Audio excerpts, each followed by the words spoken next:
So now that the 2023 NBA draft is over, let's grade every single first round pick that happened last night. There were some surprising fallers, some guys that kind of rose up draft boards that I didn't expect to go as high as they did. I ended up going 9 for 30 in my mock. I really wanted to get that 10 marker, but nope, I decided to predict that Scoot Henderson was going to the Hornets, so I was wrong right away that I could have got 2 more right there. Like always, let me know maybe if you want to grade your favorite team selection in the first round in the comments below, or if you disagree with any of the grades that I give. And if I give a player a bad grade, it's not because I think they're going to be a bust or anything. I just thought that they maybe reached on this said player. So yeah, drop a like if you guys do enjoy the videos. I'll have my 5 best picks of the first round tomorrow or Sunday, and then I'm going to do the 5 worst picks of the first round on the other day. So without further ado, let's get into the grades. So I'm going to start off the San Antonio Spurs selected Victor Wembanyama. Who predicted this, right? Well, yeah, this pick was already made 2 years ago. It was the pick they expected to make. This was the pick they should have made, and they took Wemby, who's a generational big man talent. They're going to be getting an A+ for me. It's because they got the best player in the draft. They didn't do anything crazy. They didn't get somebody as like a steal here, but it's Wemby, so I got to give it an A+.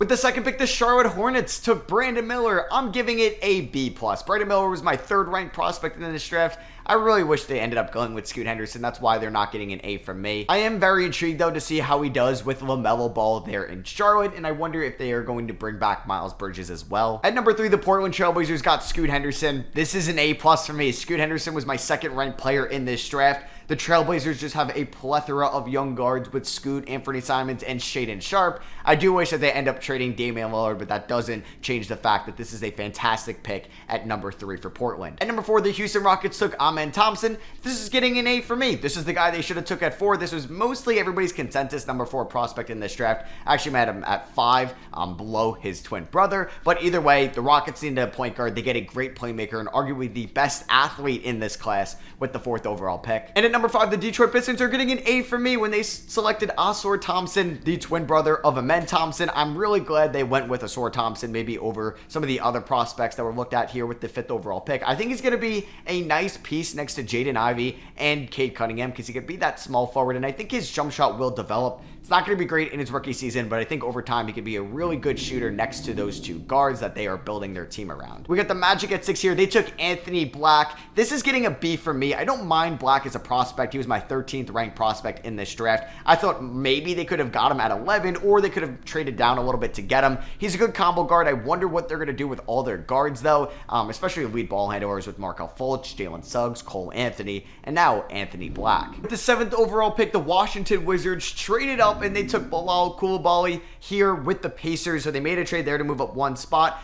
I'm giving this a B-.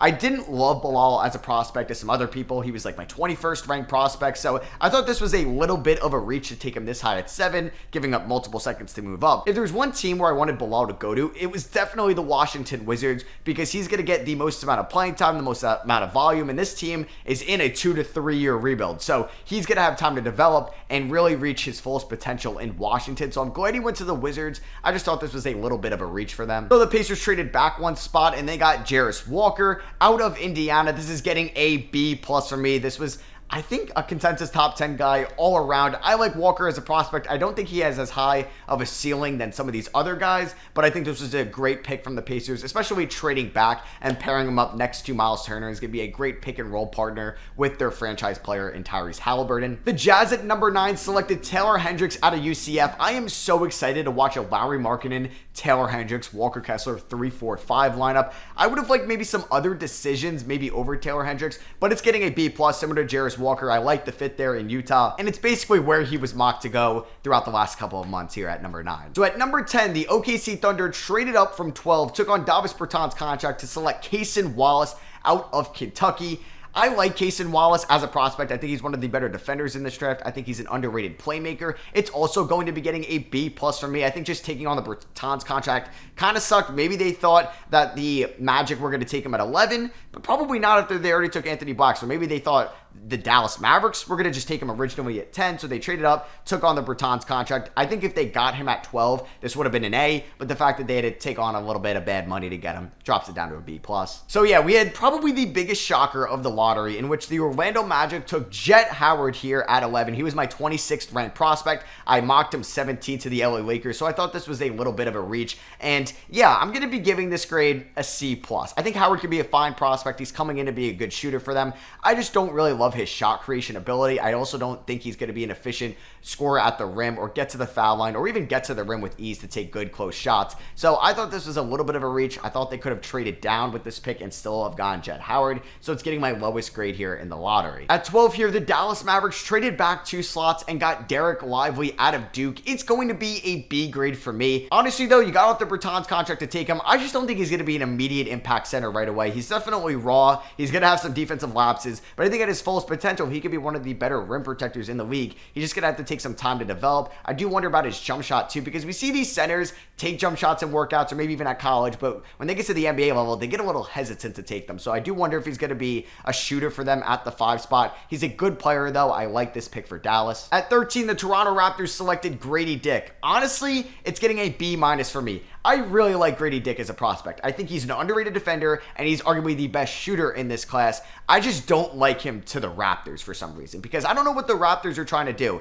I thought they should have taken a player with the highest ceiling. I would have liked maybe Kobe Buffkin here, or a true guard, maybe a Jalen Hood-Schifino as a true playmaking point. Apparently, they may move Scotty Barnes to the point guard position, which would be interesting. They're not trading Pascal Siakam. I would just like to know what Toronto is doing going forward, and just, I don't want to see them in the middle in purgatory land. And the last pick of the lottery, the New Orleans Pelicans selected Jordan Hawkins. It's an A for me. Basically, everybody mocked this. It was a perfect fit from the start. Jordan Hawkins, a national champion last year, one of the best contested shot makers out of this whole prospect class. He's going to go to New Orleans. He can help them right away next year. They didn't take like a raw prospect like they did in the year prior with Dyson Daniels. I love this pick. I love Jordan Hawkins as a prospect. It's an A from me. At number 15, the Atlanta Hawks selected Kobe Buffkin, my 7th ranked prospect in this class. They got him at 15. It's an A+ because I think they got the best player available here at 15 and somebody that I would have even taken in the top 10. He's just my guy in this class. I don't love the fit in Atlanta for Kobe Buffkin because he's going to be behind Trae Young and DeJounte Murray. I kind of wanted to see him get drafted somewhere where he was going to start, but Atlanta is still going to be a good position. He's going to be fighting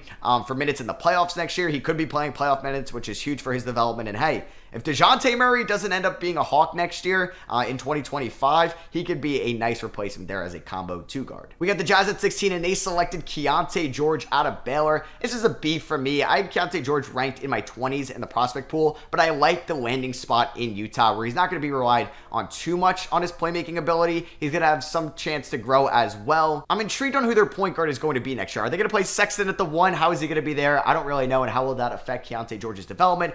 Also, if they re-sign Jordan Clarkson, they have Ochai Agbaji. Is it going to be tough for him to get minutes also? The Lakers at 17 selected Jalen Hood-Schifino out of Indiana. I'm giving it a B+.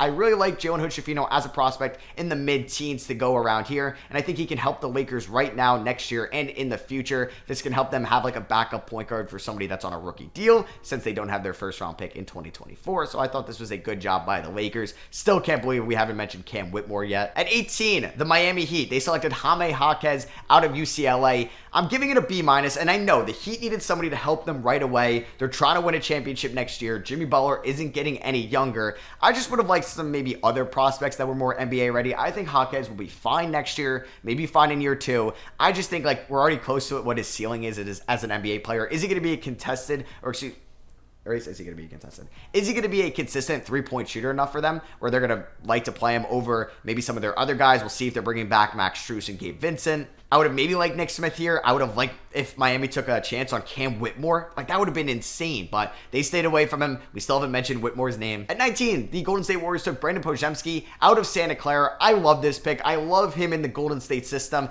I'm giving it an A-. He's one of my guys in this class. I thought he was like my biggest sleeper, you could say. I had him ranked in the 20s, but I thought he should go maybe a little bit higher. He goes here to the Warriors at 19, and I think he's going to be a good replacement for Dante DiVincenzo, who's probably leaving in free agency. And at 20, the Houston Rockets selected Cam Whitmore. We thought in this pre-draft process he could have gone at number 4 originally to the Rockets, and they got him at 20. This is an A+ for me. Hey, if he doesn't work out at all, it's still immense value. Somebody that was a consensus top 5 prospect for a while, then ended up being a consensus top 10 guy, and you got him at 20. I know he's not great of a passer. His assist to turnover ratio was horrible. He gets tunnel vision sometimes, but he's still a very good scorer, and he could be a top 10 player in this class, and you got him at 20. This is a job well done by Houston. We have back-to-back Nets picks here. At 21, they selected Noah Clowney out of Alabama. It's a B for me. I don't know if I love the fit of Noah Clowney in Brooklyn. He's also going to have to put on some weight as well, but he's a switchable defender, and I guess Brooklyn wants more defenders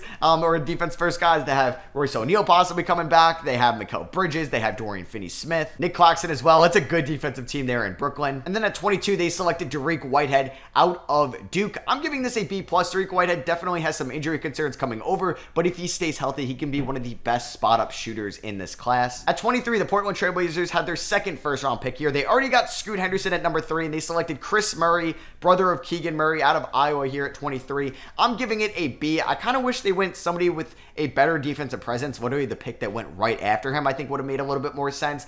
They could use some more shooting, but yeah, they need defense, especially up there in the front court. Maybe they wanted Noah Clowney, and then the Brooklyn Nets selected him. But yeah, I'm not giving it the best grade in the world. I don't love this fit for Chris Murray. At 24, the Sacramento Kings traded this pick with Dallas. Dallas took on the Rashawn Holmes contract. It's got 2 years left at around $12 million. Sacramento now has $30 million in free agency spending, so I really wonder what they're going to do with that cap space. But Dallas takes on the Holmes contract, and they take Olivier Maxence Prosper. I love this addition for Dallas. I kind of like this addition more than the Derek Lively pickup, so I'm giving it an A for them. They basically turn the Bertans trade exception of Rashawn Holmes, which is an upgrade defensively, and that's what they need. They save a little bit of money as well, and they get OMP in this draft out of Marquette. I think he's better as a defender than Noah Clowney. He's definitely more switchable on the defensive end, can guard threes, 4s, 5s. He's going to be perfect and is exactly what Dallas needs. So I love this trade up for them. At 25, Boston traded this pick to Detroit, and they took Marcus Sasser out of Houston, the point guard, who's going to be 23 when the season starts. I was shocked to see him go as high as he did here at 25, but I like him. He's a good playmaker. He's a good defender. He's actually a really good shooter as well. I guess this means Killian Hayes is not going to start off the season in the rotation, or they're going to move Alec Burks. It's nothing crazy. I'm giving it a B in Detroit. Pacers here at 26, they selected Ben Shepherd out of Belmont. He improved each year from his freshman year to his senior year as a shooter. I'm giving it a B- though. There was probably 3, 4, 5 different guys I would have taken over Shepherd at this pick. At 27, the Charlotte Hornets selected Nick Smith Jr., my 15th ranked prospect in this draft, so I'm giving it an A for them. I kind of like this pick more than the Brandon Miller pick at 2 when it comes to a grading purpose, because I thought they got great value with Nick Smith here, who can be a perfect combo guard next to LaMelo Ball long term. And I think, yeah, he can be a top 15 player in this class, and you got him at 27. That could be a low risk, high reward turnout. The Jazz here at 28 selected their third first round pick. They got Taylor Hendricks, Keontae George, and they selected Bryce Sensabaugh out of Ohio State here at 28. I'm giving this a B. I actually think this is good value for Bryce Sensabaugh. I just don't love the Utah Jazz fit, because I already mentioned the other wings that they had before to play with newly added Keontae George. We'll see if they bring back Jordan Clarkson, Ochai Agbaji. I'm sure Larry Markkanen's going to be playing plenty of small forward minutes. So I do wonder if Sensabaugh is going to have to fight for minutes, and is he going to get them in Utah? So yeah, it's a B grade for me. The Nuggets at 29, they took Julian Strawther, who could be a great plug-and-play NBA ready guy, something similar to what they took in Christian Brown last year out of Kansas. So I'm giving it a B also. I thought Andre Jackson out of UConn would have been a better NBA ready guy that could have came in right away for them, or Colby Jones as well, but they went the Strawther route. I don't love him as a prospect. More than the other two guys that I mentioned, but I think he'll be able to help the Nuggets next year, and that's what they want. They want to win another championship. And then lastly, the final pick of the first round, the LA Clippers selected Kobe Brown out of Missouri. I'm giving this a C+. I don't mind Kobe Brown as a prospect, but he was closer to 40 than he was to 30 for me. And yeah, I would have liked it they took a chance on Leonard Miller, on Colby Jones. I don't know how they didn't take Maxwell Lewis right here. This was a steal of a pickup at 40 for the Lakers, so it's getting a C+ for me. So yeah, those are my 2023 NBA first round draft grades. Let me know what you guys think of them down below. Some of my favorite second round picks were Leonard Miller to Minnesota, Colby Jones to Sacramento, and Maxwell Lewis to the Lakers. Let me know some of your favorite picks in the comments below as well. I love you guys, and I'll catch you all on the next one. Peace.